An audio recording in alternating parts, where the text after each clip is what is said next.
appreciate you holding this important hearing. I'm grateful to all of our witnesses for being here today and for your service to our country. I represent Florida's 15th congressional district, and maritime security affects every Floridian and is a key concern for our residents. In recent months, Florida has seen a surge in migrants attempting to enter our state illegally through our maritime border. This dramatic surge in migrants attempting to illegally enter the U.S. through Florida's maritime border so overwhelmed local law enforcement that, as we've heard today, our governor declared a state of emergency and activated our Florida National Guard to help address this crisis. Nationally, we know that our maritime border is a target for drug traffickers and the cartels who attempt to bring methamphetamine and cocaine and other drugs into the United States. This is a major security concern for our state, local, and federal law enforcement officers and for all Americans. So I thank you all for the critical work that you are doing to help keep our border safe. I'd like to direct my questions to General Boyette and your role with the Florida National Guard. Specifically, since Governor DeSantis has declared this state of emergency and activated Florida's National Guard to help with this surge, tell me, what are the greatest challenges that you have encountered in your work? Thank you for the question, Congresswoman.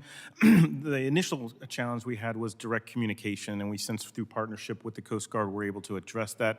Now we have direct communications with the vessel, assisting in quicker interdictions and quicker oversight for interdictions.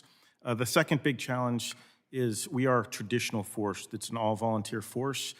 These soldiers and airmen are volunteer, taken away from their families, communities, and their civilian jobs, and they're on a volunteer basis. So this also applies to the aircraft and airframes that are doing the mission.